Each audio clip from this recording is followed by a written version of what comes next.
have been doing with live stream here and Bob Britz. We are so excited to have our amazing colleague and friend, Isabel Fortin. Hi. And I am so excited to get going with this conversation because you are definitely somebody to keep eyes on with where you've been, where you come from, and where you are headed. So I just thank y'all for being here. And today we are going to talk about employment after the military and what that might look like for if you've been in for 4 years or 20, etc. I am joined by my dear friend and colleague, Mr. Bob Britz, who is the founder of Career Coach Services and creator of the Career Coach System. This is a proven process that helps people find meaningful, fulfilling, and financially rewarding employment. He is an expert in human behavior, motivation, and results-focused entrepreneur. Bob, thank you for joining us today. Really appreciate your support and expertise all these years. And I also want to highlight you're accredited with supporting over 9,000 job seekers over your career doing the Career Coach System. So I'm looking forward to hearing a little bit more about that. And we are joined by the one and only Isabel Fortin. Hi, It, guys.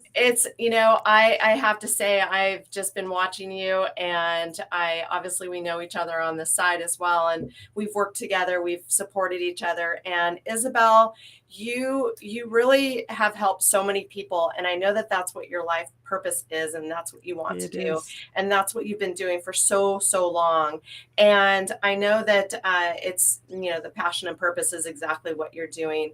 And you're also a growth mindset coach and public Yes. speaker, that Yes. you are also going to be starting a new workshop that hopefully we can talk about and touch on as our We conversation progresses. we So certainly can. love it, love it. You've just hit a milestone recently. I keep giving myself goosebumps talking about you, but you have hit the 6,000K mark with your followers, Yeah. and that Yeah. is not by accident. That is something that, you're good. No, Your events you're crushing your events. They are thank you. jam packed. You have, you're really setting yourself up for being a leader in our industry. And just thank you so much for joining us today.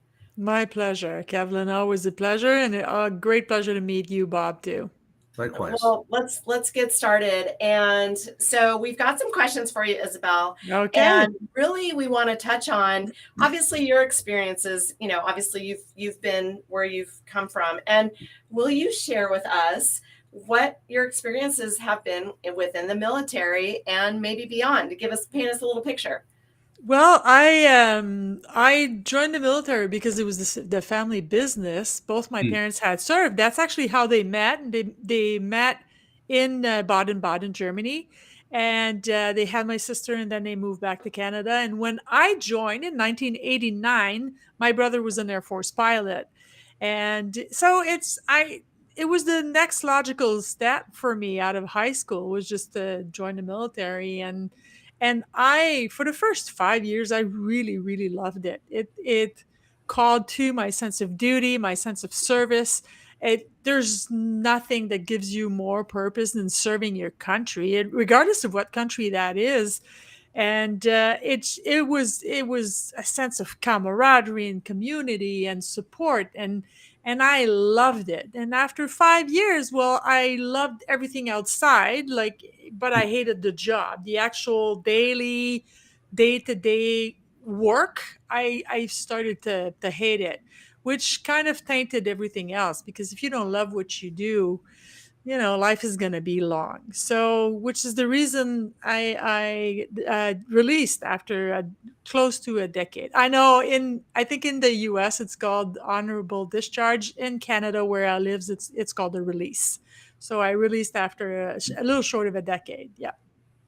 Wow, that's amazing. And that's in Canada, correct? Yeah. Yeah. Wow, so 10 years. I think our increments are 4 and 8, Bob, is that correct? Yeah, 4, 8, and 20, I think, are the most Four, common.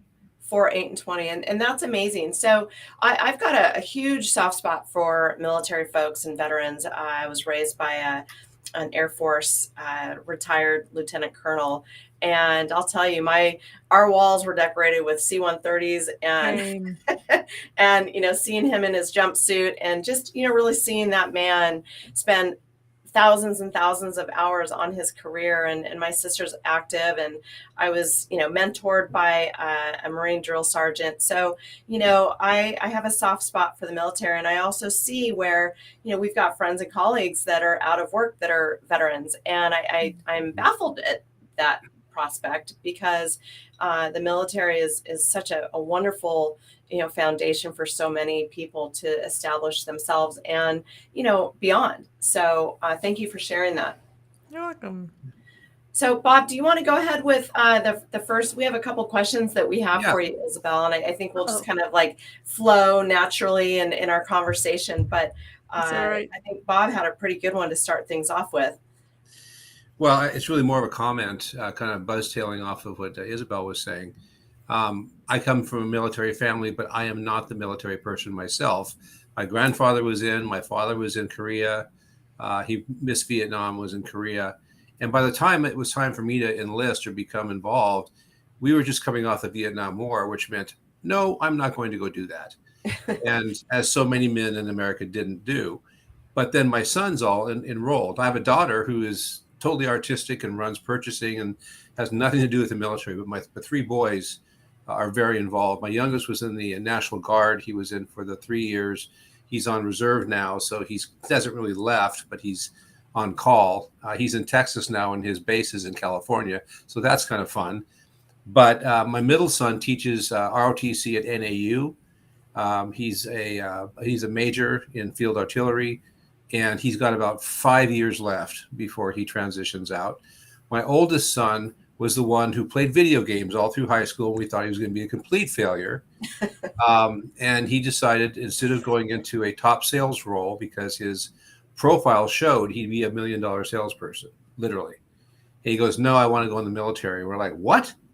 And he went in, and he was the youngest Special Forces member to join at 19. Wow. They sent him to Afghanistan for 2 years to get some battle scars, if you will. And then he came back, and he's been in Special Forces now for 19 years. He's in the course of transitioning out right now.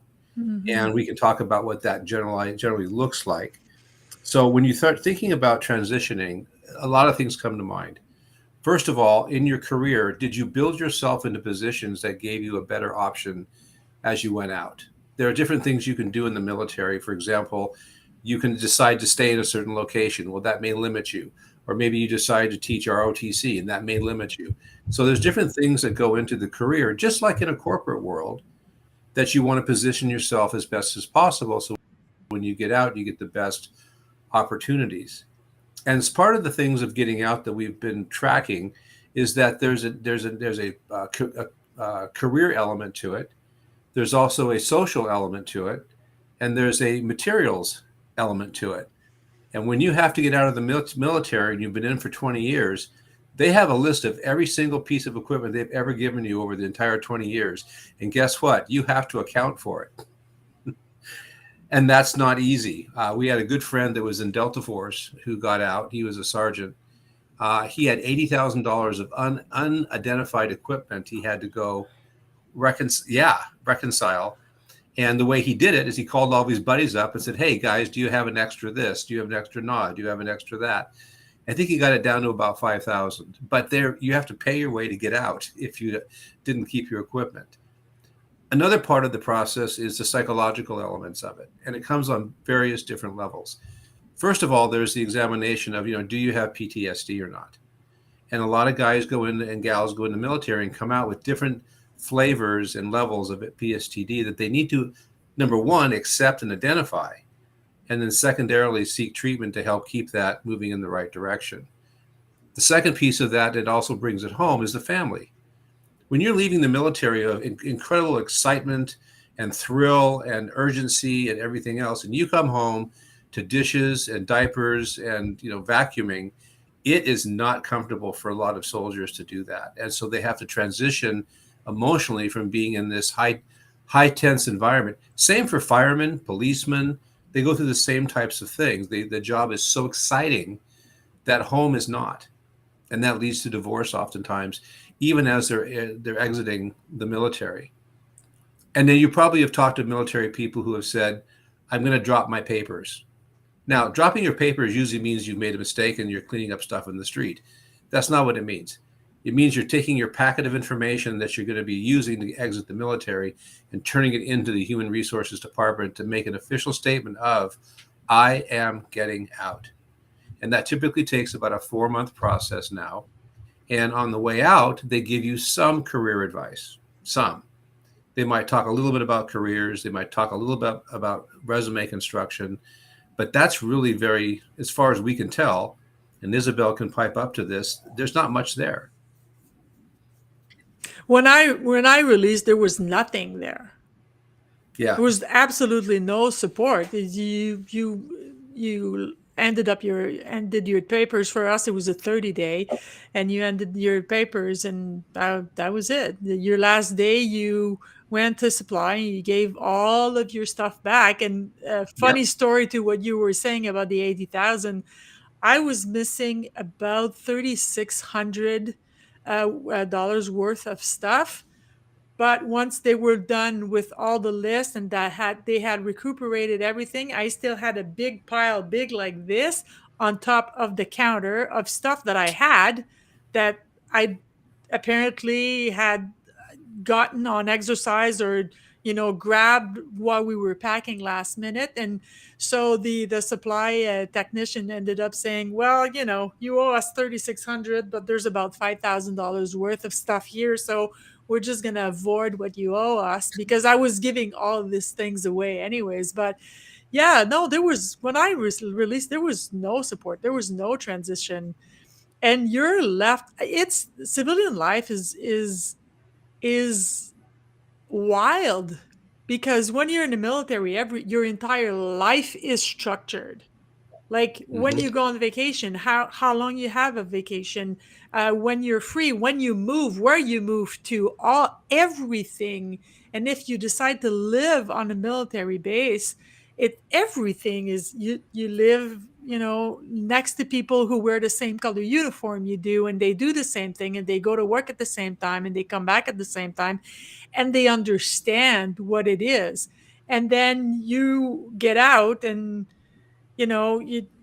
everything is open, and there's something about having too many possibilities that makes taking a decision and making a choice very, very difficult. So yeah, it's and that's where I wished that career transitioning coaches would have existed when I released. Because it would have helped me a lot.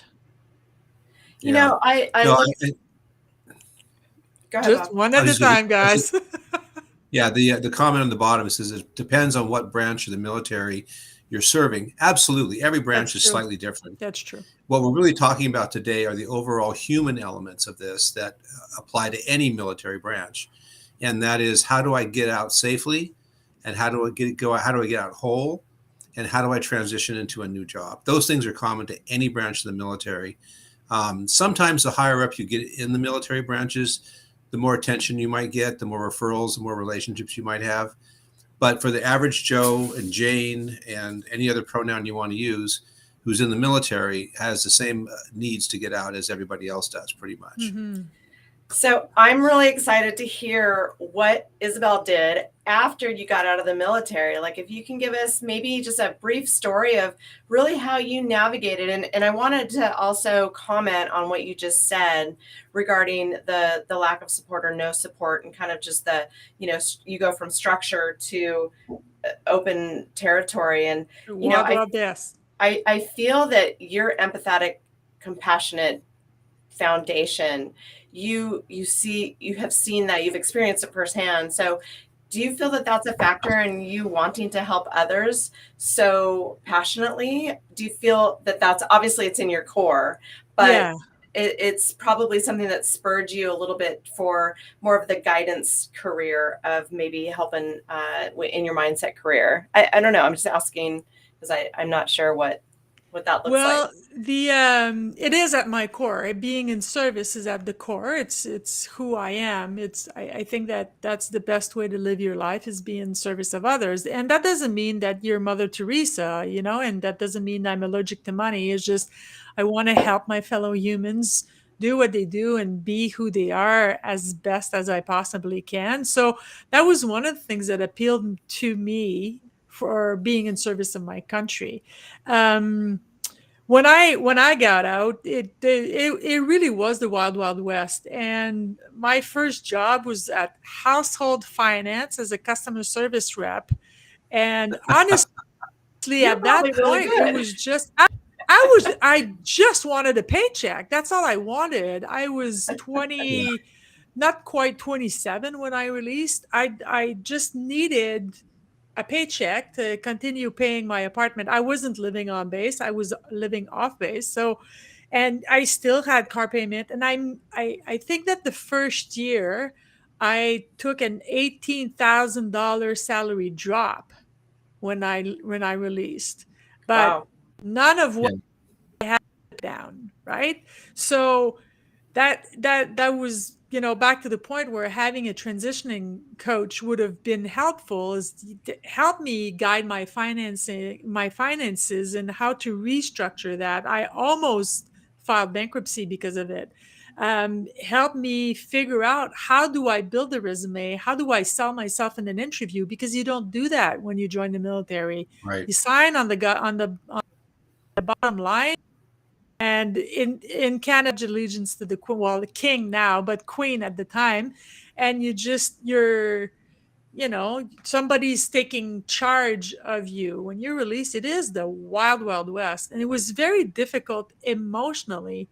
And actually, I have a little bit of a story to tell. In my second job, I worked for packaging company, and on a Monday afternoon, one of our customer service rep, one of the colleagues, fell ill, and she realized, like, she was throwing up and stuff. And so I volunteered to go drive her home. I figured, there's no problem. I'll drive her home, and then I'll come back to the office. And the week later, I noticed that my pay had been cut for the 3 hours it had taken me to drive my Oh, colleague back home. And that's I ridiculous. I went to see my boss and I said, I'm missing 3 hours on my paycheck. She says, yeah, but you missed 3 hours of work. I, s- I said, yeah, but because in the military, that's what you do. You You, support hmm you support your peers, and you don't even think about it because there's not going to be a consequence to you, because that's actually part of your job. But then I was having the same mentality, but I was being penalized for it. And that was a slap in the face, I tell you. But that was kind of shaping me up too into, well, Isabel, welcome to your new reality, because this is corporate America, and that's what it looks like, unfortunately. yeah. Well, and I mean that happens to the best of us. I've had similar experiences of just the disrespect like that. But I mean, I would imagine you just served your country and you're getting docked 3 hours for that. I mean, Right. that has got to be something that's a little bit of a struggle for veterans and even active, where you go into a civilian atmosphere and there is mediocrity all over the place or bad management, and it's not like you can go up the ranks. It's you have to almost tolerate it. And I know for me, I've got this standards of excellence that I do expect, and it is very hard, being raised by and being surrounded by most of my life by the military mindset, and the civilian life has definitely been colorful, and Right. a little bit of a journey in those aspects as far as what you just said. So thank you for sharing that. Right. And so how long did you, I I think want to Bob get has a in, question. Yeah. I what's just want that? to add. I just want to Oh, add to that rosy picture of the military. It is less than rosy. My son has got a lieutenant general fired. He's gotten a major ahead of him fired. The ineptitude in management in the military is at times horrendous. oh, got And, it. and lately, in the last year, with the top brass that we currently have there, it has been even worse. Hmm. And so people leaving the military are used to dealing with a lot of unnecessary chaos, Mm-hmm. a lot of issues that should not have been issues, a lot of decisions that should have been made in two weeks and took 7 months. So the military machine, while it's very organized on one level, it's organized to a fault almost. Mm-hmm. Yeah. And we find lots of ineptitudes and lots of reasons that people should not be in the positions that they're in. They're very hard to remove. Mm-hmm. And my son's been successful in removing 2 of them in the last 2 years. So he's pretty happy with that. You know what, that's a great point, Bob. And, you know, thank you for highlighting that. I know that there's just as much politics in the military as there is in the outside. Absolutely. If not more. Yeah, definitely. My sister deployed to Africa for 6 months last year, and it took them, I think, 8 months to get a server part in for their network. She's like, can I just order it on Amazon? You know, it'd get here, you know, in a week. So Yep. I hear what you're saying. And, you know, I have not served, so I'm not as familiar and probably not as, I'm not the expert. So thank you for highlighting that. So can we get into like from your employment to where you are now and the decision how did you get to that pivot where you're like, you know what, I want to do this on my own and I want to be an entrepreneur and I want to serve on my terms? That was a long road for me. That was a long and hard and bumpy road. But knowing me, had it not been, I wouldn't have found value in it. So it's you know, that's the way I am. So um, I worked for household finance and then packaging company, and I grew from one packaging company to the next, and then I gone from being a customer service rep to a sales person on the road, and the last and all the while I had become as a sideline, I was a massage therapist. And I was very physically fit, obviously, from coming out of the military. And I was always very curious about the body and how the body works and how you train it better. And that brought me to becoming a massage therapist. But I had never in a million years thinking that I was going to earn my living this way. It was just something I enjoyed that I did to, pay the vacation or whatever. So until my last job, I worked for another packaging company not too far away here. And the boss, I was an asshole. He really was an asshole. There's no other ways. I call him Captain Fuckface. And excuse my language. I don't know how to edit that out. And- How do you spell that? How do you spell that? I can't remember. Anyways, this gentleman, he was already in his 70s when I worked for him. He was, and he had made his first $1 million in business in the 1970s, which, you know, $1 million in 1970 isn't $1 million now. So it was really a lot of money. It's still a lot of money. So imagine with 50 years, but and he was very charismatic, and until you got, so he was trusted, and there was 2 things that he did very well. And the first thing is he had a knack for surrounding himself with people that would be loyal to him and that would do the work even though he wasn't nice. So he Labor Day weekend, funny that we're coming close to it. Labor Day weekend, he sent me to go save an account, like 9-hour drive, and I had to sleep there and sacrifice my long weekend, a 9-hour drive back. And when came time to pay my commission the following month, he didn't give me the money. So I literally marched over his office and said, I think there's an error on my commission check. He said, no, I didn't give you the account. I asked you to do me this favor. And I said, with all due respect, sir, you're an asshole. And I walked out. So once and that was it. That was the last moment I worked for that company. And I went back home. And once the dust settled and which is the reason I'm sharing this story, is I went in like inside of myself and I looked at, once the anger is gone, what's left? And what was left for me was, if this man is successful being an entrepreneur, there's no way in hell I'm going to fail. It's just Hmm. not possible. I'm a nice person. I'm hardworking. I mean well. I love people. There is something there. So I ended up just come taking my sideline as a massage therapist and doing that full time. And in the midst of doing that, I bought a gym and I became a mindset coach. And the three of them just were worked perfectly. And then Hmm. COVID hit, and I decided that I was going to sell the gym and I was going to stop. My own body couldn't be a massage therapist, and so I started concentrating all my efforts on just being a mindset coach. Right. That is amazing story, Isabel. And just Thank you.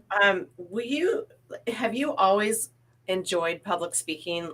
I love your personality, and you're just big and fun and Thank you. just all that good stuff. But has public speaking always been something that's been on your mind, and maybe you just didn't have the medium or the stage in which to expand upon it? And I know that we've shared experiences with a mutual coach that kind of brought us to that awareness of, wow, LinkedIn can actually help us get to this point where we're on stage, we're live, and we get to share our experiences and our voice. Has LinkedIn and being coached by another coach helped you get to that point, or would you have probably done it by yourself? I would have done it come hell or high water because that's just who I am. Yeah. I learned to teach when I was in the cadets, when I was 12, 13, 14, 15 years old, because in the leadership courses that were very similar, structured the same way than in the military and the cadets, that you learned how to, write a lesson plan and how to deliver. And when you speak to people that are very visual, how do you construct your visual aid? And if you're teaching to, and how do you appeal to all of them? So I would have always done that in a way or another. And actually LinkedIn kind of pointed out to the fact that, well, perhaps I can do it at a broader scale. I think that, Bob, you rose your hand a little. I don't have my glasses on, but I think you went like this earlier. Was there something you wanted to ask? Well, I wanted to launch into a separate section of this Oh, okay. discussion, so I want to wait till you're finished, and then I'll pick it up from there. But yeah, I think the bottom of the answer is I would have gotten there anyway, because that's just who I am. As you can tell, you can't make me shut up. We love that Well, about you're you. making a very good point, because there's a certain very small segment of the population who should be entrepreneurs and should be doing public speaking. It's very small. It's Yes. probably less than 8 or 10% of the population. But when we start talking about different groups and different abilities and what people want to do, one of the things to remember, and one of the gentlemen was talking about the TAP program. Make sure you enroll in the TAP program. Well, that's very true, because the TAP program gives you the ability to prepare for your exit planning. Can you guys still see me? Yes. Yes, we can. Okay, my screen crapped out, so I'm sorry about that. But one of the things that you'll learn as you start the TAP program is it could be anywhere from 6 months to a year, and depending on your rank and what you're doing and all this other stuff, will dictate kind of when you start and what division and what department and what branch will have you start. But the main thing to realize is that it's very tempting to jump ship in the middle of that. Someone will come by with a really juicy offer, and suddenly you're somebody who's in demand. Okay. And they want you to come work for them. And you guys can still see me, Yes. right? Yes. Okay, good. So the main problem that I find with is that people will jump ship.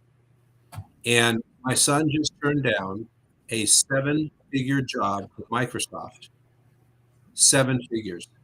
Because if he left early, it would have meant he would forfeit his $3.5 million retirement. and you can't do that. It's very tempting to hop on a job that pays $250 or $350 to take that kind of job, but you can't do it. You can't. You have to wait it out, finish up, and then take your job. Plus, he will never work for Microsoft ever, ever, ever, ever. That was kind of a bottom line item for him. But the point is people get out of the military and they have several types of jobs that are naturally attractive to them because of what they've been doing. Operations and supply chains are two areas that most military people can walk into and do in a heartbeat. They know it. They've done it. They've had to deal with containers coming back from Afghanistan with tons of stuff in it that doesn't have any labels on it. It goes on and on and on. They're very good at that.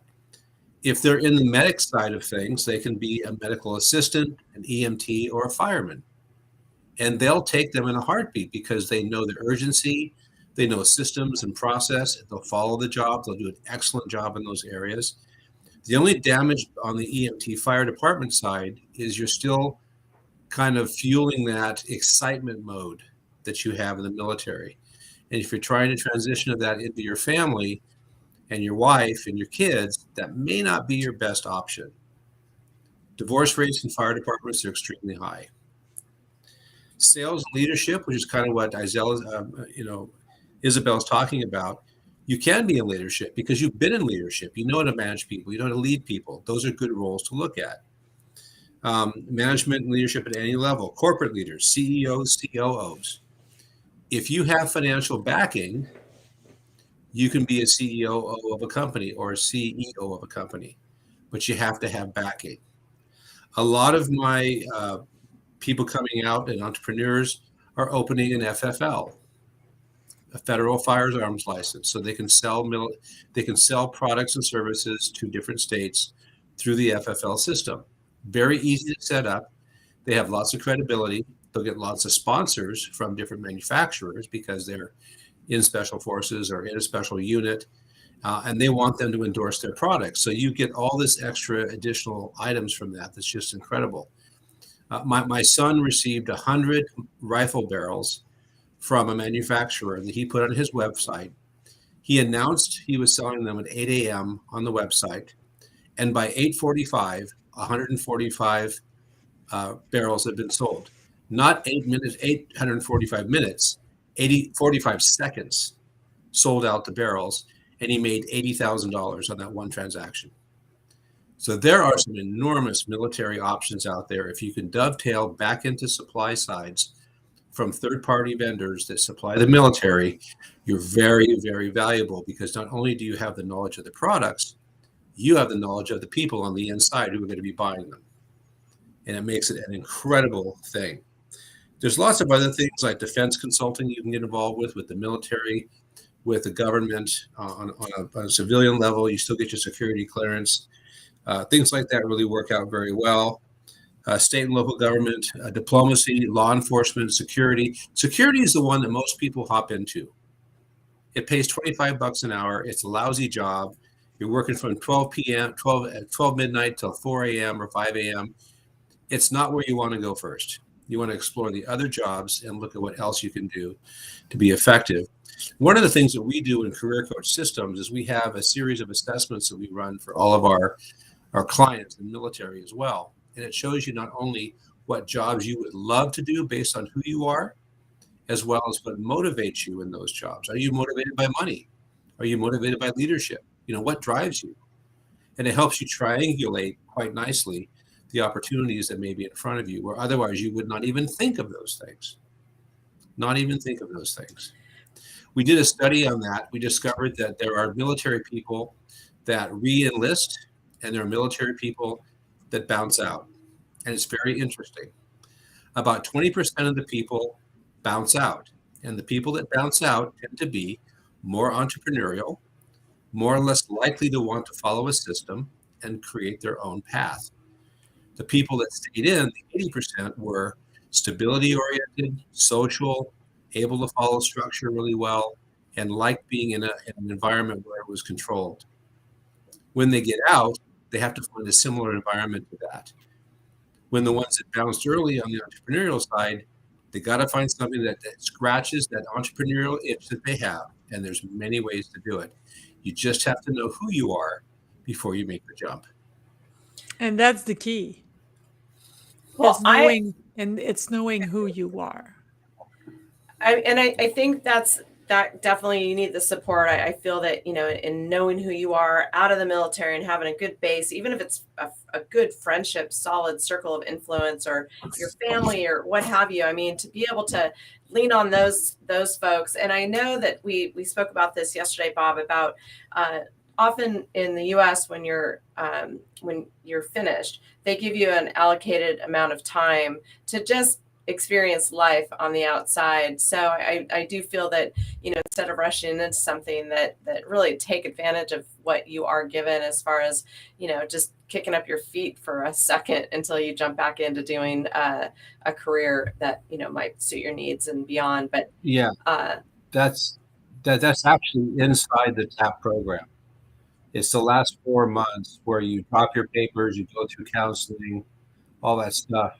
But when you are done, you are done. Yeah. There's no time after that to adjust. Well, and it's really neat. I mean, Isabel, I've met so many veterans in my life, and obviously I'm affected personally because of my family with the military aspect and mindset and all that. But it's really neat to see where you really where you've come from, and you were able to really convert that into something so creative and so meaningful. And I've really appreciated our friendship and our growing collaboration efforts together. And you are a selfless supporter, and I just know that you're just going to kick butt and you're going to be really successful. And is there something that you wanted to share that might be coming up, that for any viewers that might be interested in a little something? Yeah. I have a 21-day program. It's called Mind Your Own Happiness. And actually, I originally called it Mind Your Own Business. But I scratched out the business and I wrote happiness, because part of knowing who you are is to stop taking other people's lives personally, and is to stop taking other people's opinions about you and what you do and how do you do it like it has anything to do with you, because it doesn't. So I've concocted a 21-day program, just to bring awareness and bring the tools. Like, easy, it's not a head scratcher. You're not gonna spend an hour and a half per day doing yoga and wondering why you are. It's just daily exercises to figure out what are your strengths, what are your limiting beliefs. Because as a mindset coach, if there's one thing that I know, and I have coaches, but if there's one thing that I know, is that our minds that create the situation or the limiting beliefs that's holding you back, holding us back, can't be the mind that points out to the light and says, perhaps this is the direction you should take. So this is why I've developed this 21-day program, and it's going to be officially launched on September 1st. So until then, I am working a lot.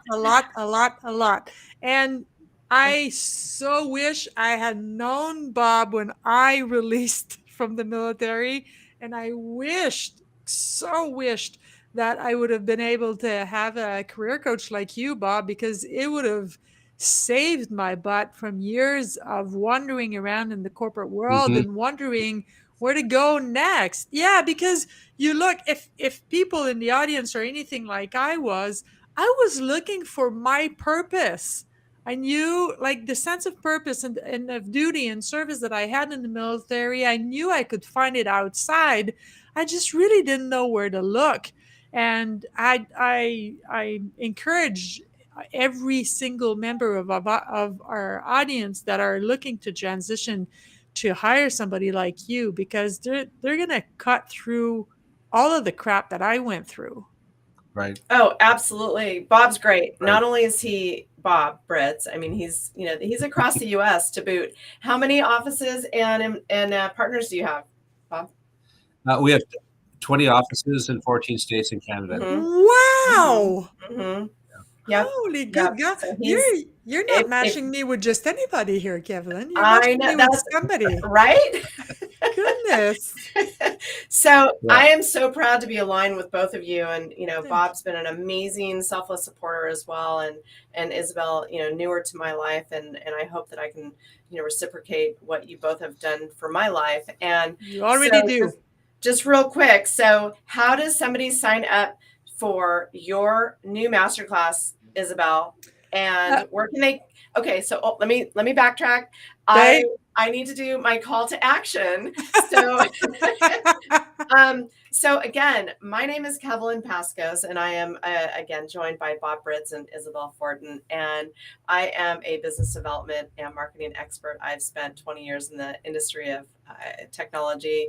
I've sold lots and lots of millions and millions of dollars. I've helped many companies grow, and I love this work. I love this industry, and I look forward to helping executives and companies grow their businesses in the future. And that also includes aligning myself with people like you that bring expertise and value to my network and vice versa. I'm also joined with Bob Britz, founder and really the guy. He's the man. He's the a man. career coach, and has developed some amazing, really proven methods to help executives find meaningful careers and find their passion and purpose. He's got just a wonderful program, some wonderful coaches. And then there's Isabel. And I am just so proud of you. And so y'all can go to our LinkedIn pages. Our names are, I believe, right here. And you should probably be connected with Bob and Isabel now. Do it. And Right now. go right now. Right now. Like right now. Immediately.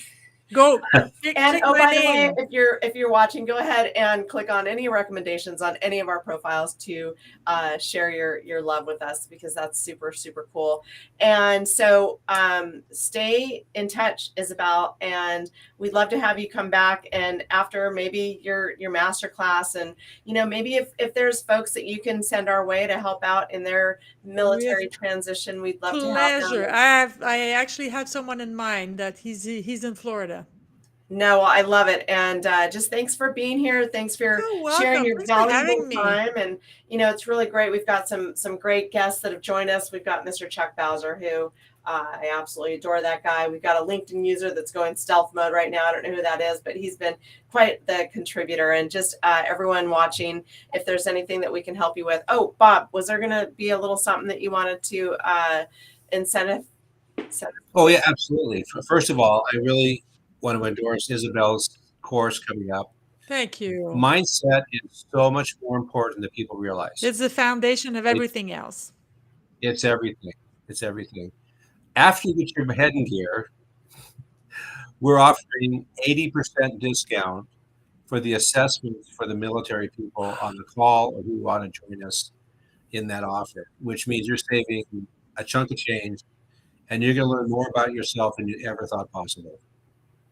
I actually have yet to take that assessment. That's on my to-do list, and I'm really excited to see what y'all come up with or what I produce for you informationally. And just Isabel, I'm just so very proud of you and your accomplishments. And thank you, hon. You're going to continue to blaze some trails. And so again, your 21-day masterclass is coming up September 1. Is there information that somebody can get from you via personalized DM, or is right now they can just email me or DM me their email address, and I will add them to the list of people that are being invited for the launch. And just check out my profile, and there's going to be more to come on that in the next week. Excellent. And you know what? I'll send you the link to Kevlin and Bob. I'll send you the link so you can do the 21-day challenge for free, just because you had me today, and I love the both of you. Wow. Thank you so much. That's amazing. I have goosebumps again, Isabel. I hope you enjoy it and give me feedback. We will. And again, Wonderful. Guys, thank you so much. I know you guys are busy, and love you both, and have a wonderful day. Have a wonderful weekend, and we will see you both soon. Take care. Bye, guys.